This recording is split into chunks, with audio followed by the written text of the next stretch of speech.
Hello and welcome to Himveda physiotherapy. मैं doctor Anandesh Kumar, physiotherapist. आज हम बात करेंगे साइटिका पेन। साइटिका पेन के जो मेन कारण हैं उस पर डिस्कस करेंगे और ट्रू साइटिका पेन डायग्नोसिस कैसे करते हैं, इसका क्या फिजियोथेरेपी ट्रीटमेंट है, इसका क्या मेडिकल ट्रीटमेंट है, इस पर भी बात करेंगे। जैसे कि मैंने पहले ही डिस्कस किया हुआ है लो बैक पेन, और इसके लिए हमने कुछ डेडिकेटेड वीडियो बनाए। तो आज का जो टॉपिक है वो साइटिका पेन पर है। ट्रू साइटिका पेन किसे बोलते हैं और इससे आप कैसे अपने फिजियोथेरेपिस्ट से मिलकर, डॉक्टर से मिलकर इसको आप अपने कंप्लेंट को कम कर सकते हैं, तकलीफ को कम कर सकते हैं। क्या क्या प्रोटोकॉल है, आपको खुद से क्या ख्याल रखना है, फिजियोथेरेपिस्ट आपका क्या ख्याल रखेगा, डॉक्टर जो होते हैं, मेडिकल प्रैक्टिशनर होते हैं, उनका क्या इम्पोर्टेंट रोल है इसमें, इस पर डिस्कस करेंगे। साइटिका जो पेन है, ये जो नर्व है बॉडी में, साइटिका नर्व, इसके नाम के कारण से इस पेन को हम बोलते हैं, क्योंकि ये उस कोर्स में पेन होती है जहाँ से ये साइटिका नर्व ट्रेवल करती है। कमर से निकलती है नर्व रूट्स और नीचे पैरों को जाती है। ये एक ब्रांच ऑफ नर्व है, पेयर ऑफ नर्व है, जिसको साइटिका नर्व बोलते हैं। उसके कुछ नर्व रूट सप्लाई होते हैं। एक कॉमन आदमी के लिए इतना डिटेल्स में ज़रूरी नहीं है, लेकिन इतना समझें कि वो पैर की पेन जो पीछे की तरफ होती है, थाई और काफ में होती है, पीछे की थाई और काफ में, जिसको हम पिंडली बोलते हैं, उसमें होती है। कभी कभार उसका रेडिएशन आगे की तरफ, साइड में या फुट तक भी जाती है, जब केस सीरियस हो जाता है तो, या कॉम्प्लिकेटेड हो जाता है तो। इस केस में देख रहे हैं कि जो साइटिका नर्व है, यहाँ से इस नर्व रूट से डिस्क के पास से निकलती है और ये प्रेशर यहीं पर होती है। कॉमनली ये प्रेशर यहाँ होती है। सेकंड, इसका प्रेशर पॉइंट होता है पेल्विस में, जो कमर की बड़ी बोन हड्डी है। ये आपके ग्लूटियल एरिया से पीछे में, जहाँ पर ग्लूटियल फोल्ड बोलते हैं या फिर जिसे हम बटक बोलते हैं, बटक के पीछे से निकल करके आगे की तरफ जाती है। वहाँ पर भी इसका कंप्रेशन होता है।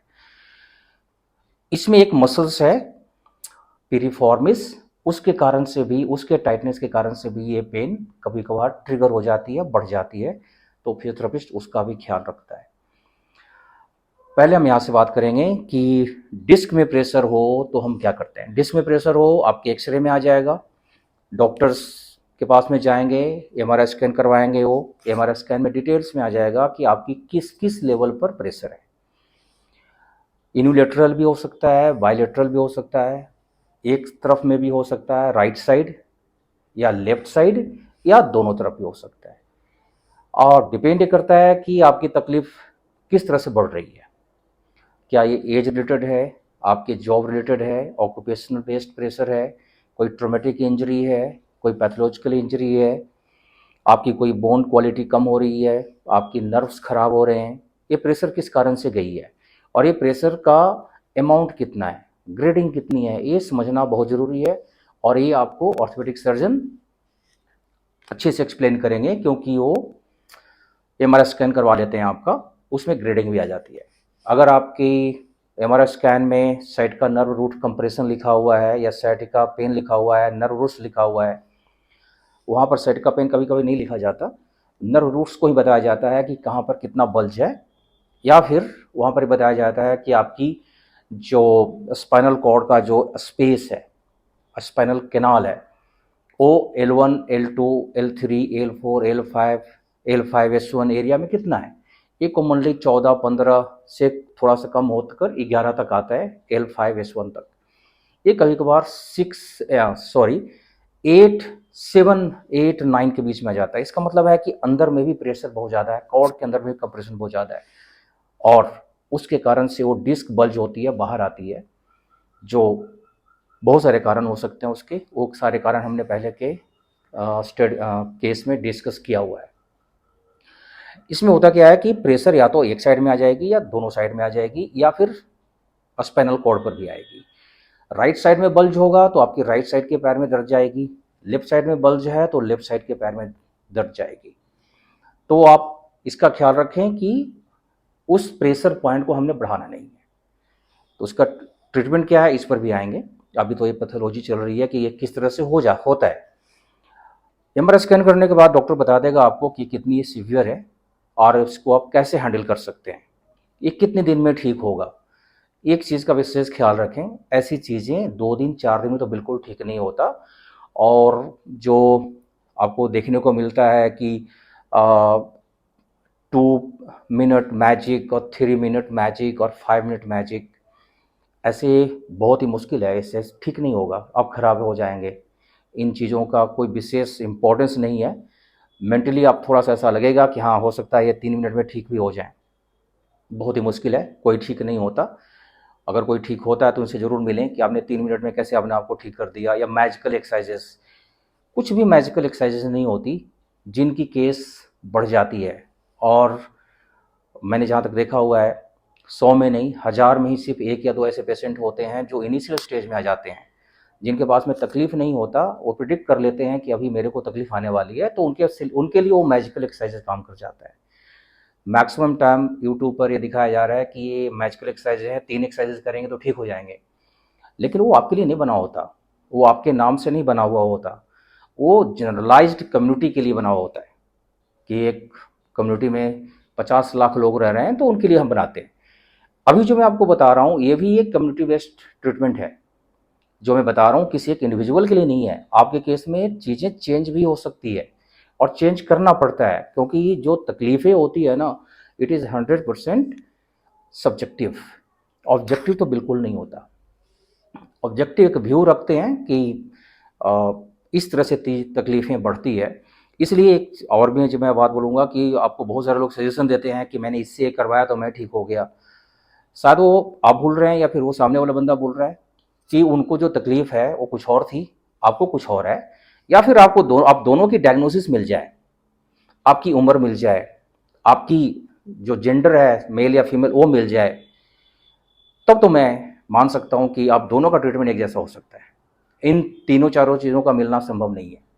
अगर तकलीफ़ें मिल जाएगी तो आपकी उम्र आगे पीछे हो जाएगी, तकलीफ़ें उम्र दोनों साथ में मिल जाएगी तो आपकी ड्यूरेशन आगे पीछे हो जाएगी। कोई 3 महीने से है तकलीफ़ में, कोई 4 महीने से है, कोई 3 दिन से है, तो तब भी आप ठीक नहीं हो सकते। कैसे ठीक होंगे? संभव ही नहीं है, कोई मैच ही नहीं इसमें होता।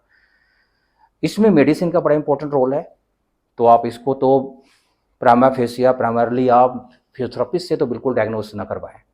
अगर इस तरह की पेन है तो आपको अपने मेडिकल प्रैक्टिशनर तक जानी है, ऑर्थोपेडिक सर्जन, ऑर्थोपेडिशियन, न्यूरोलॉजिस्ट या न्यूरोसर्जन तक में जानी है और वहाँ से डायग्नोस करवाएं कि हाँ, ये तकलीफ़ कितनी ज़्यादा है। अगर आपको माइल्ड टू मॉडरेट, माइल्ड है, मॉडरेट नहीं, तो आप डायरेक्टली हमारे पास में आ सकते हैं। आपकी पुरानी कोई हिस्ट्री है, आपको पता है कि मेरी डिस्क दब जाती है काम करने से या झुकने से, या इस तरह की तकलीफ है मेरे को पहले से, ये डायग्नोस्ड है ऑलरेडी, मेरे पास में सीटी स्कैन, एमआरआई स्कैन है, तो आप डायरेक्ट थेरेपिस्ट के पास में आए। आपको फिर मेडिकल प्रैक्टिशनर के पास में जाने की ज़रूरत नहीं है, क्योंकि वहाँ पर वो फिर चीज़ें कॉम्प्लिकेट ही होगी, वो फिर से डायग्नोस करवाएंगे, फिर से टेस्टें लिखेंगे और फिर उसमें आप उलझ कर रह जाएंगे, फिर आप बीच में छोड़ देंगे और फिर शॉर्टकट लेना शुरू करेंगे। अगर पेशेंस है और अगर इसमें अगर आपकी हेल्थ की चिंता है तो आप सेकेंड टाइम कोई डॉक्टर बोले कि फिर से रिव्यू करवाओ एमआरआई स्कैन, तो बिल्कुल आंख बंद करके रिव्यू करवाएं। और वो 3-4 महीने बाद रिव्यू कर सकते हैं आपसे 6 महीने तक, क्योंकि 6 महीने में अगर आपकी तकलीफ बढ़ गई है, इसका मतलब है कि आपने तकलीफ को बढ़ा दिया है, आपने उस पर ध्यान नहीं दिया। इसमें मसल रिलैक्सेंट, पेन किलर बहुत ही काम करता है। इसमें कुछ मेडिसिन का नाम लूँगा मैं जो कॉमनली डॉक्टर देते हैं, जैसे centrally acting muscle relaxant, peripherally acting muscle relaxant, strong anti inflammatory, antipyretic. और इसमें विटामिन बी 12 का बड़ा इंपॉर्टेंट रोल है। गावानिरोन, गावापेंटिन टाइप की टैबलेट चलती है इसमें। विटामिन D3 का बड़ा इंपॉर्टेंट रोल है, उसमें भी नैनो शॉट्स मैं रिकमेंड करता हूँ, नैनो शॉट्स। कैल्शियम का बड़ा इंपॉर्टेंट रोल है। तो आप इस समय में रिकमेंड मैं करूँगा कि आप जितने भी सुन रहे हैं मेरे को, ऑर्गेनिक कैल्शियम लेना शुरू करें, इंडस्ट्रियल कैल्शियम ना लें, CaCO3 ना लें, ऑर्गेनिक कैल्शियम लें, मार्केट में अवेलेबल है। आपका पेट थोड़ा सा कम खराब होगा, ब्लोटिंग कम होगी और आप थोड़ा लंबे समय तक ले पाएंगे। CCM आती है जो काफ़ी इफेक्टिव है, छोटी सी डब्बी होती है, 150 की होती है, CCM बोलते हैं, कैल्शियम का बहुत ही अच्छा सोर्स है वो। इस समय में आपका कोलेजन फाइबर का इंटेक स्टार्ट कर दें आप लेना। आपके फूड में कोलेजन फाइबर है तो अलग से लेने की ज़रूरत नहीं है आपको। अदरवाइज़ बाहर से आती है, बहुत सारी कंपनियां हैं, उसमें से एक रोजअप कंपनी है जो आपको काफ़ी पुरानी कंपनी है जो देती है इस तरह के प्रोडक्ट बनाती है। और भी दूसरे कंपनी हैं जो इसमें कोलेजन फाइबर आइसोलेट्स के साथ में आपको एक बड़ा ही अच्छा कंपाउंड है जो कार्टिलेज बनाने में हेल्प करता है, जिसे ग्लूकोसामाइन बोलते हैं। अगर कहीं से इसका ब्लेंड मिल जाए जिसमें ग्लूकोसामाइन विथ कोलेजन फाइबर हो, आइसोलेट्स हो, आप उससे लेना स्टार्ट करें। That is very effective. गुड्डे के दर्द में, कमर के दर्द में, कार्टिलेज की जहाँ पर डैमेज होती है, इन चीज़ों को रिकवर करने में काफ़ी हेल्प करता है। आप अगर डाइट की बात करें तो डाइट में सबसे इम्पोर्टेंट है कि आप प्रोटीन इंटेक थोड़ा सा अपना बढ़ाएं। अगर आपका यूरिक एसिड प्रेसिपिटेट नहीं होता, बढ़ता बहुत ज़्यादा नहीं, तो एक प्रोटीन बिस्किट है जो वुमेन्स के लिए बहुत ही अच्छा होता है और उसका नाम है थ्रेप्टीन। कंपनी से बोलते ही हैं मील्स बिटवीन मील्स, मतलब जब खाना खाते हैं इसके बीच में अगर भूख लगे तो इस बिस्किट को खा सकते हैं आप। अच्छा प्रोडक्ट है, इसको यूज करना चाहिए, मार्केट में अवेलेबल है। डायबिटिक वालों के लिए भी अवेलेबल है और नॉर्मल के लिए भी है। साथ में आपको वाटर इनटेक अच्छा रखना चाहिए, बॉडी को डिहाइड्रेट होने ना दें, बहुत इंपॉर्टेंट है। आपका वजन बढ़ना नहीं चाहिए किसी कारण से। बोन की क्वालिटी को बढ़ाने के लिए कैल्शियम मैंने बताया कि ले सकते हैं आप। माइल्ड टू मॉडरेट वॉकिंग जरूर करते रहें, सीवियर केस में ना करें। जैसे मैंने एक वीडियो में बताया हुआ है कि आपको ऐसे केसेस में खड़ा होना बहुत ज़रूरी है। तो आज मैं सिर्फ साइटिका पर ही बात कर रहा हूँ, जनरल लो बैक पेन पर बात नहीं कर रहा। लो बैक पेन में एक पार्ट है जो साइटिका के कारण से होती है, जो लेग तक जाती है। इसमें ये सारी चीज़ें हैं जो मेडिसिन है जो डॉक्टर देते हैं, और ये डॉक्टर का काम है। ये फिजियोथेरेपिस्ट का काम तो बिल्कुल नहीं है। बाकी फिजियोथेरेपिस्ट का जो काम है वो ये है, फूड सप्लीमेंट जो फूड के साथ में ले सकते हैं, जिससे हम रिकमेंड करते हैं as a physiotherapist. Local ointment लगा सकते हैं टेक्लोफेनिक, जो हम रिकमेंड करते हैं। और बहुत सारे ऑइंटमेंट है जिसमें अगर आपको गाबापेंटीन कॉन्टेनिंग अगर आपको ऑइंटमेंट मिले तो बहुत ही अच्छा है। बहुत सारे प्रोडक्ट हैं। आप अगर कोई नैनो टेक्नोलॉजी से रिलेटेड ऑइंटमेंट मिले जिसमें कि नैनो जेल डाला हुआ हो, आप उसका यूज करें, क्योंकि वो लगभग 80-90% अब्जॉर्ब हो जाती है। अदरवाइज तो बाकी मेडिसिन जो है वो 50% भी से भी कम अब्जॉर्ब होता है, वो बॉडी में जाता ही नहीं, बाहर ही रह जाता है। अच्छे से रब करके लगाएं। माइल्ड या लाइट मसाज बहुत ज़रूरी है जिनको साइटिका की पेन है लेग्स में, क्योंकि लेग्स में पेन के कारण से लेग में सोरनेस आ जाती है, मसल्स काफ़ी थक जाते हैं, आपका बॉडी वेट आपका लेग पैर ले नहीं पाता। तो आप अच्छे से मसाज करें और एक्यूप्रेशर भी करें। एक्यूप्रेशर पॉइंट समझ लें जहाँ पर कि आपको मसल्स को रिलीज करने में, रिलैक्स करने में हेल्प होता है। फिजियोथेरेपी का एक टेक्निक है जिसे बोलते हैं MFR, manual facial release. That is very effective. आप जब फिजियोथेरेपिस्ट करता है तो आप उसको ध्यान से देख लें। हमारे पास में एक 3 पॉइंट और 4 पॉइंट एक मोबिलाइजर होता है जिससे हम करते हैं, या हमारे पास में वाइब्रेटर गन होता है उसके साथ में करते हैं। वाइब्रेटर गन का यूज कोई भी पेशेंट अपने घर में साइटिका के केस में ना करे, क्योंकि इससे तो बढ़ जाने ही है। क्योंकि आपको ये नहीं पता होता कि किस बोनी एरिया पर हमने नहीं करना। जो डॉल्फिन टाइप की एक वाइब्रेटर होता है जो बहुत ही कॉमन है, उसका तो कोई यूज बिल्कुल ना करें, क्योंकि उसमें बहुत अच्छा कंट्रोलिंग पावर नहीं होता, उसमें वाइब्रेशन जरूर से ज़्यादा होती है। तो जब आप बोन्स पर लगाते हैं ना तो माइक्रो फ्रैक्चर हो जाती है बोन्स में, क्योंकि उम्र आपकी उस तरह की होती है और एडवाइजेबल नहीं है कि आप इस तरह के वाइब्रेशन दें। कुछ ऐसे बेड्स होते हैं लाइक जिस पर आप लेट जाते हैं और उसमें एक रोलर चलता है, वो बोलता है कि इस पर लेट जाओ आधे घंटे के लिए, आप ठीक हो जाओगे। ऐसी चीज़ों को प्रैक्टिस में ना लाएं।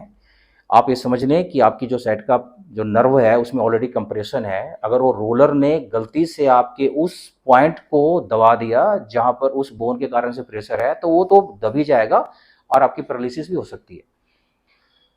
अगर आप बहुत ही अच्छे समझदारी से काम लेते हैं और आपका कोई एक्सपर्ट है जो 1 घंटा आपके लिए डेडिकेटेड उस बेड पर आपके लिए दे और वहीं बैठे रहे, तब तो आप ले लें।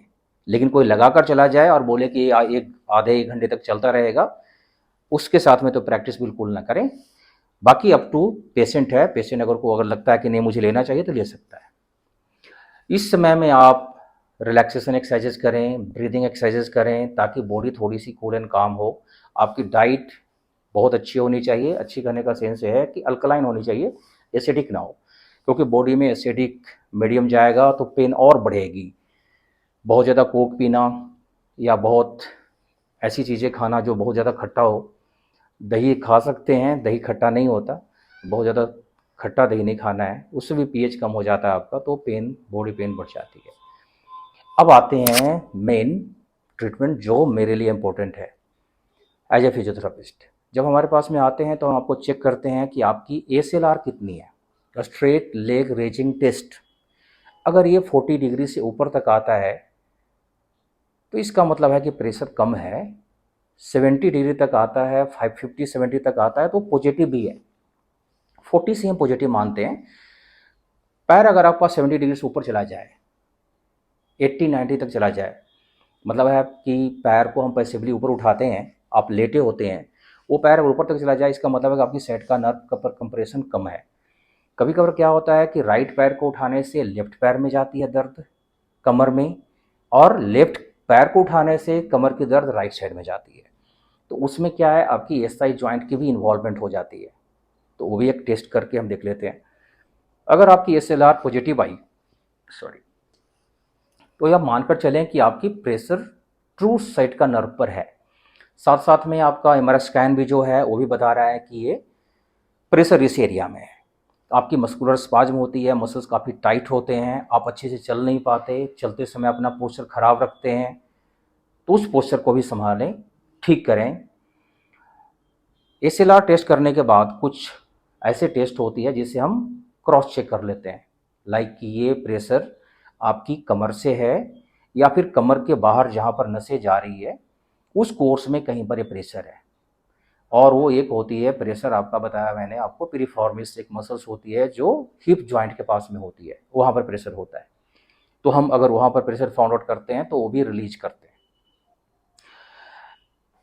टेस्ट करने के बाद हमें पता चल जाता है कि पेशेंट को क्या देना है ट्रीटमेंट, और आप भी अपना कंप्लेंट हमें बता देते हैं, आप अपनी ज़रूरत बता देते हैं, आप क्या करना चाह रहे हैं, क्या क्या चीज़ें आपसे मिस हो रही है, किन किन चीज़ों की लाइफ में ज़रूरत है, इस समय आपको करना है, ये ज़रूर शेयर करें। क्योंकि इससे क्या है ना कि आपकी एक ट्रीटमेंट प्रोटोकॉल अच्छी हो जाएगी और विद इन 3 डेज़ 4 डेज़ आप कुछ काम को करना स्टार्ट करेंगे। कॉमनली ये डिस्कस नहीं होता, इन चीज़ों को हम डिस्कस नहीं करते और सीधा ट्रीटमेंट स्टार्ट कर देते हैं और ये बोलते हैं, मैं ही बोलता हूँ कि आप 15 दिन या 20 दिन में ठीक हो जाएंगे। लेकिन अगर आप मेरे साथ में डिस्कस कर लेंगे, सर मुझे अगले 3 दिन में ये काम करना है क्योंकि मेरी इसमें जॉब भी जुड़ी हुई है, तो उसके बहुत सारे पैरामीटर्स ऐसे हैं जिसको ऑक्यूपेशनल थेरेपी बोलते हैं। तो हम एक्सपर्ट होते हैं ऑक्यूपेशनल थेरेपी में। ऑक्यूपेशनल थेरेपिस्ट एक अलग डिपार्टमेंट है जहाँ पर कि आप सीख सकते हैं कि इस काम को आपको कैसे करना है, किस पोजीशन में करना है, क्या क्या चेंजेस ला सकते हैं, सिटिंग में, स्टैंडिंग में या फिर लेटने में।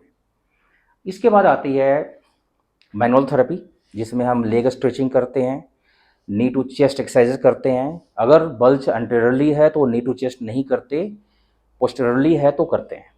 अगर बल्ज आगे की तरफ में है तो नहीं करते, पीछे की तरफ में है तो करते हैं, वो हमारे स्कैन में दिख जाता है। बल्ज अगर साइड में है तो वन ट्रैक्शन देते हैं जिसको लंबर ट्रैक्शन बोलते हैं, या फिर इंटरमीडिएट लंबर ट्रैक्शन देते हैं। अक्यूट केस में इंटरमीडिएट लंबर ट्रैक्शन बार बार चीज़ों को खींचते छोड़ते नहीं है, क्योंकि ऑलरेडी इन्फ्लेमेटरी रिएक्शंस होते हैं। बार बार चीज़ों को खींचेंगे छोड़ेंगे तो वो इंजरी और बढ़ जाती है, तो उसमें स्टैटिक ट्रैक्शन देते हैं। अगर ट्रैक्शन आपसे टॉलरेट नहीं हो रहा तो नहीं देते, खामखा उसे बढ़ाने की ज़रूरत नहीं है। आप ये ट्रैक्शन घर में भी ले सकते हैं जिससे आपकी तकलीफ़ घर में भी थोड़ी सी कंट्रोल में रहे, जिसको आप लंबे समय तक ले सकते हैं। उसमें जो वेट है वो कम कर देते हैं। कॉमनली जो आपका बॉडी वेट है उससे कैलकुलेट किया जाता है कि ये ट्रैक्शन हम कितना देते हैं। लेकिन वो ट्रैक्शन 10 मिनट के लिए, 15 मिनट के लिए होती है। जब आप ट्रैक्शन 2-3 घंटे के लिए लेते हैं घर में, तो उसकी जो वेट है ना वो कम होता है, काफ़ी कम होता है। वो बॉडी वेट के हिसाब से कैलकुलेट कर देता है फिजियोथेरेपिस्ट कि आपको इतने का ट्रैक्शन घर में लेना है। उसके लिए एक अलग से किट आती है जिसे होम लंबर ट्रैक्शन किट बोलते हैं। इजीली अवेलेबल है, 500 से 1000 के बीच में आ जाती है, ऑनलाइन अवेलेबल है। हर जगह अवेलेबल है, चाहे अमेजन चले जाएँ, आप फ्लिपकार्ट चले जाएँ, यहाँ पर मिल जाएगा आपको। उसमें एक कमर की बेल्ट होती है, एक रोप होती है, एक हॉल्टर, एक स्प्रेडर होता है और एक रोलर होता है जिस पर वो चक्री लगी होती है, वो आपके बेड के साथ में लग जाएगी। और उसका एक पार्ट होता है 15-20 किलो का, जिसमें आप पानी डाल सकते हैं, थैली होती है पॉली बैग की। आप में उतने उसमें उतना ही पानी डालना है जितना थेरेपिस्ट ने रिकमेंड किया है। आप अपने हिसाब से बिल्कुल कैलकुलेट नहीं कर सकते कि हमने कितना वजन इसमें डालना है, आप नहीं कर सकते। अगर आपको नॉलेज है तो आप कर लें। इसके बाद अगर वो ट्रीटमेंट कंटिन्यू होती है, फिजियोथेरेपिस्ट अपने क्लिनिक में करता है, तो आपको कुछ एक्सरसाइजेज भी करवाएगा। इस समय में सीवियर और स्ट्रेंथनिंग एक्सरसाइजेज नहीं करते। इस समय में स्ट्रेचिंग एक्सरसाइजेज, पोस्चरल केयर, कुछ ऐसे एक्सरसाइज होते हैं जैसे मोबिलाइजेशन, इसमें कैरोप्रैक्टर नहीं करते। अगर किसी को भी साइटिका है तो कैरोप्रैक्टर ना करवाएं। अगर कैरोप्रैक्टर करवाते हैं तो फिर ज़रा ध्यान से करवाएं। वो थेरेपिस्ट जो है आपका एमआरआई स्कैन देख ले। ऐसे मैं साफ साफ बोल रहा हूँ कि न्यूरोलॉजिकल कंप्रोमाइज़ में कैरोप्रैक्टर अपना कोई भी एक्टिविटी नहीं करता और देना भी नहीं चाहिए। अगर कोई दे रहा है तो वो फिर गलत दे रहा है। न्यूरोलॉजिकल कंप्रोमाइज़ में कैरोप्रैक्टर नहीं करते, मैनिपुलेशन नहीं करते, मोबिलाइजेशन तक ही किया जा सकता है। मैनिपुलेशन बहुत ही तेज एक झटका देने वाली बात होती है। अगर वो गलती से आपके स्पाइनल कॉर्ड तक चली गई तो आपकी पैरालिसिस हो जाएगी और बाकी चीज़ें भी उसके साथ में जुड़ी होती है। इस बीच में आप अपने थेरेपिस्ट को, अपने ऑर्थोपेडिशियन से भी, फिजियोथेरेपिस्ट को भी ऑर्थोपेडिशियन से भी बात करवाएं। अगर वो सिंसियर है तो बात कर लेगा, अदरवाइज मैक्सिमम टाइम लोग बात नहीं करते। वो बोलते हैं कि भाई जो मेरा ट्रीटमेंट है वो मैं ही दूंगा, तो फिर वन वे कम्युनिकेशन होता है, टू वे होता नहीं। और फिर उसमें समझ में नहीं आता कि आप प्रोग्रेस जो कर रहे हैं इसको फर्दर सस्टेन कैसे करना है। तो ये बहुत ज़रूरी है कि जब थेरेपिस्ट के पास में आएँ, फिजियोथेरेपिस्ट के पास में आएँ, जब आप इम्प्रूव कर रहे होते हैं तो आप या तो आप डायरेक्टली जा करके अपने ऑर्थोपेडिक सर्जन से मिलें कि हाँ जी मेरे को इतना इंप्रूवमेंट आ गया, फर्दर मुझे क्या करना है, मेडिसिन क्या क्या लेनी है, इसको कैसे कंटिन्यू करना है। ये बहुत ज़रूरी है, ज़रूर करें। हिमबेदा फिजियोथेरेपी इसमें काफ़ी हेल्प कर रहा है पेशेंट को। हमारे साथ में आज के समय में 2 से 3 ऑर्थोपेडिक सर्जन हैं, ऑर्थोपेडिशियन हैं जो जुड़े हुए हैं। आने वाले कुछ समय में मिलाऊंगा आपसे, आप लोगों को उनसे। यहीं पर इंटरव्यू होगा तीनों ऑर्थोपेडिक सर्जन से। उसमें से कुछ 1-2 पीजीआई के हैं, एक बाहर के हैं। और अगर उनसे सर्विस चाहिए तो हमारे तरफ से काफ़ी कंसेशन भी होगा, इवन कभी कभार फ्री होगा। 50% तो हम देते ही हैं जो हमारे पेशेंट होते हैं। 2 न्यूरोलॉजिस्ट हैं जिनके साथ में भी हमारी टाई अप है, उनके साथ में भी हम बात करवाएंगे। उनका भी अभी इंटरव्यू आने वाला है और उनके साथ में भी जो सेशन होगा वो भी काफ़ी ज़्यादा डिस्काउंटेड होगा। और डिस्काउंटेड करने का सेंस है कि अगर आप मेरे से ट्रीटमेंट ले रहे हैं तो आप ठीक हो जाएं, और ठीक होने के बीच में ये पैसा ना आए, क्योंकि पैसा तो आप मुझे दे रहे होते हैं, पेमेंट तो आती है मेरे पास में आपकी। तो आपको अगर अलग से खर्च करवा दिया जाए 10-15 हज़ार रुपये तो आप डर जाते हैं कि ये 15 हज़ार रुपया क्यों खर्च किया जा रहा है। तो उसमें हम काफ़ी कम कर देते हैं। जैसे किसी का फीस 1000 है या 1500 रुपये है ऑर्थोपेडिक सर्जन का, तो उसमें से 50% हमारी क्लिनिक दे देगी, 50% आप दें। उसके अलावा कुछ भी एक्स्ट्रा टेस्ट नहीं होगा अनटिल अनलेस मेरी क्लिनिक रिकमेंड करे कि हाँ सर पेशेंट बोल रहा है कि कुछ और प्रोसेस कर दें या कुछ टेस्ट कर दें। तब अगर आपने बोला कि नहीं सर डॉक्टर आनंद हमें नहीं करवाना, तो मैं साफ साफ बताऊंगा उनको कि आपको इसमें कोई प्रोसेस नहीं करनी है। वो वी फॉलो द रूल्स जो हमारे बीच में एग्रीमेंट है, वो भी फॉलो करेंगे, हम भी फॉलो करेंगे। सो अभी ट्रीटमेंट पर आ जाते हैं फिर से। इसमें आईएफटी होती है, इंटरफिजियोथेरेपी होती है, टेंस होती है, ट्रांसक्यूटेनियस नर्व स्टिमुलेटर होता है जो लगाते हैं, लेजर का बड़ा अच्छा यूज है, अल्ट्रासोनिक मसाज थेरेपी होती है जो हम देते हैं पेशेंट को। इसमें कपिंग भी कभी कभार दे देते हैं, लेकिन मैं बिलीव नहीं करता ज़्यादा। जब पेशेंट इंप्रूव हो रहा होता है तो उसके मसल्स को थोड़े से ग्रो करने के लिए, मसल्स को लूज करने के लिए हम कपिंग देते हैं। उसमें भी स्टैटिक नहीं, डायनेमिक कपिंग देते हैं। ड्राई नीडलिंग का भी यूज करते हैं, लेकिन मैं नहीं करता इसमें बहुत ज़्यादा, क्योंकि ड्राई नीडलिंग भी हमने सीखा हुआ है, मैं जानता हूँ। मैंने इसके लिए बहुत सारे चीज़ें प्रिकॉशनरी मैंने छोड़ा हुआ है कि हम ये ना करें तो अच्छा है। टेपिंग का इंपॉर्टेंट रोल है। कभी कभार आपके स्पाइन पोस्चर आपकी ख़राब हो जाती है बिकॉज ऑफ सैटिका, क्योंकि आप टेढ़े होकर चलते हैं। क्योंकि सैटिका में एक जो सबसे अच्छी बात और सबसे गलत बात क्या होती है, पेशेंट टेढ़ा चलता है, टेढ़ा खड़ा होता है तो उसको बड़ा आराम मिलता है, क्योंकि वो अपने स्पाइन को टिल्ट करता है पेल्विस को टिल्ट करता है तो जो आपके नर्व है और मसल्स है उस पर प्रेशर कम हो जाती है। तो जब प्रेशर कम हो जाती है तो उसका जो रेफर्ड पेन है, जो इरिटेशन वाली पेन है नर्व के ऊपर में, जो नोसिसेप्टर्स हैं वो कम इरिटेट होते हैं तो पेन कम होता है। लेकिन आपकी इससे क्या है कि स्पाइन जो है ना उसका पोस्चर खराब हो जाता है, आपकी जो कर्व है वो खराब हो जाते हैं। तो इसे भी ख्याल में रखते हैं और इसकी असेसमेंट होती है और फिजियोथेरेपिस्ट इसमें एक्सपर्ट है इस चीज़ को करने के लिए। और कॉमनली ये माइल्ड अगर तकलीफ है साइड की तो 3 वीक्स चल जाएगा, अगर सीवियर है तो ये 3 मंथ तक भी चल जाएगा। 3 मंथ का आने का सेंस ये है कि आपको 3 महीने तक थेरेपी नहीं लेनी, लेकिन कम से कम आपको 15 दिन तो थेरेपी लेनी पड़ेगी। उसके बाद उस सेम जो थेरेपी का जो प्रोटोकॉल है आपको घर में फॉलो करना है, अगर आपकी ट्रू साइड का है और बार बार रिकरेंट हो रही है तो। और इसमें एवरी 3 डेज में रिव्यू करते हैं, एक्सरसाइजेज बढ़ाते हैं, एक लेवल पर जा कर के जब आप ठीक हो जाते हैं, आपकी बिल्कुल फिट एंड फाइन हो जाते हैं, तब जाकर स्ट्रेंथनिंग एक्सरसाइजेज पर डालते हैं आपको। जब स्ट्रेंथनिंग एक्सरसाइजेज करते हैं तब भी आपको ना वो सिम्टम स्टार्ट होती है दोबारा से, जैसे आप बिल्कुल ठीक हो गए। अब जैसे ही स्ट्रेंथनिंग एक्सरसाइज स्टार्ट करेंगे ना तो थोड़ी सी प्रेशर जाती है, तो आप इस बात से बिल्कुल घबराएं नहीं, उसको आपको ट्रिगर नहीं करना है। उस पेन को आपको विद इन लिमिट रखना है और धीरे धीरे अपने मसल पावर को बढ़ाना है, बोन क्वालिटी को अच्छा करना है, अपने कार्टिलेज को ठीक करना है। जो आपका डिस्क खराब हो चुका है जिसके कारण से आपके सेट का नर्व जहाँ हो रही है, तकलीफ हो रही है, आपकी अगर कोई जहाँ से नर्व निकलती है उसे जगह को आप थोड़ा सा ग्लाइडिंग में लाएं। ग्लाइडिंग में कैसे आती है, जब वहाँ की स्पेस सूजन से कम हो जाती है, सूजन नहीं रहता, तो इस तरह से इसको आप मैनेज कर सकते हैं। और इसमें न्यूरोथेरेपी कुछ लोग बोलते हैं बड़ा हेल्पफुल है, मुझे नहीं पता ये कौन सा साइंस है या फिर ये मेडिकल फील्ड का कौन सा डिपार्टमेंट है। एक्यूप्रेशर बोलते हैं लोग इससे कि ये भी एक बड़ा इफ़ेक्टिव है, लेकिन वो कितना इफ़ेक्टिव है इसका कोई भी रिसर्च नहीं है।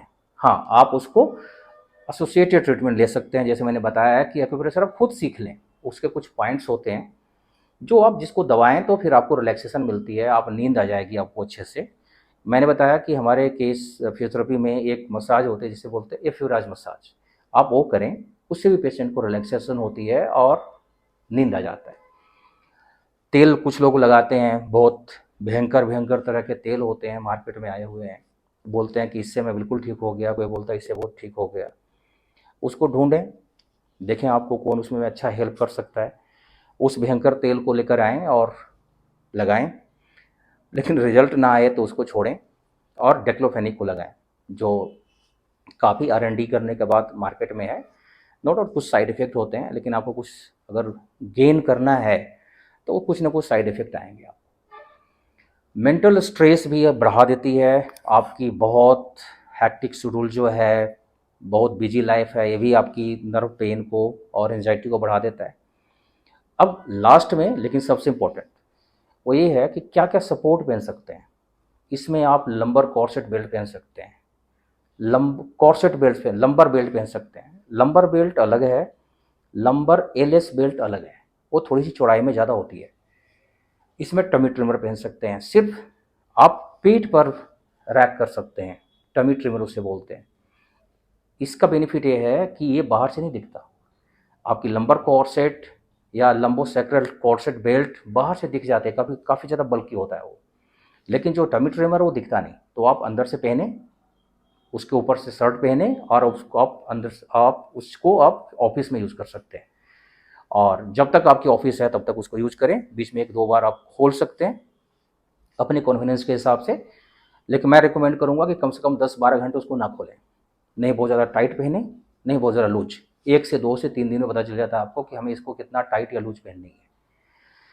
सो ये सब प्रोटोकॉल है। रेस्ट अच्छे से करें, जब भी रेस्ट करना हो तो बैठ कर नहीं, फ्लैट लेट करें। क्या क्या आप हीट कोल्ड ले सकते हैं, कॉन्ट्रास्ट बाथ ले सकते हैं, घंटे का हीट ले लें, आधे से 20 मिनट से 25 मिनट का या 15 से 25 मिनट का आप आइसिंग ले सकते हैं। आइसिंग आप सॉफ्ट जेल वाली लें जो अच्छे से आपके बैक में टिक जाए। हॉट वाटर बोतल जो होती है उससे आप गर्म सेक ले सकते हैं। मॉइस्ट हीट थेरेपी बहुत इफ़ेक्टिव होती है, जहाँ पर आपकी कमर में चीज़ देते हैं या फिर पैरों में देते हैं। अगर वो ले लें तो बहुत ही अच्छा है, क्योंकि उसमें मॉइस्चर हीट होती है, जो आपको मसल्स, फेसिया को काफ़ी लूज़ कर देता है और टाइटनेस कम हो जाती है। इससे भी आपको पेन कम हो जाता है। लोकल सर्कुलेशन बढ़ा सकते हैं हीट से, जिससे आपकी हीलिंग पावर बढ़ जाती है। सबसे इम्पोर्टेंट, क्या-क्या ना करें? आप झुक करके कोई भी चीज़ ना उठाएँ अगर आपको साइड का पेन है, डिस्क बल्ज है तो। आप कहीं से जंप ना लगाएँ, साइड का पेन है अगर हो तो। आप कॉन्टैक्ट गेम ना खेलें। जैसे आपको साइड का पेन था, ठीक हो गया, 2 महीने बाद, 3 महीने बाद आप चले गए बॉलिंग करने के लिए। मालूम चला कि बॉलिंग करते हुए आपकी कमर में जर्क आ गई और वो हो गया। इसको टोटल ठीक होने में लगभग 6-8 महीने लग जाते हैं। अगर आप ठीक हो गए तब भी अंदर में प्रोसेस चलती रहती है उसको ठीक करने की। अगर आपकी उम्र बहुत ज़्यादा है तो बिल्कुल प्रैक्टिस ना करें इन चीज़ों का। अगर आप खिलाड़ी हैं, स्पोर्ट्स पर्सन हैं, तो आप इस पर अच्छे से काम करें, क्योंकि आप में हीलिंग पावर अच्छी होती है तो आप ठीक भी जल्दी होते हैं। लेकिन कॉमनली ये सेट का जो है ना, ये 40 प्लस में ही होता है, ओल्ड एज में ही होती है। So this is all about set का pain and it's physiotherapy management.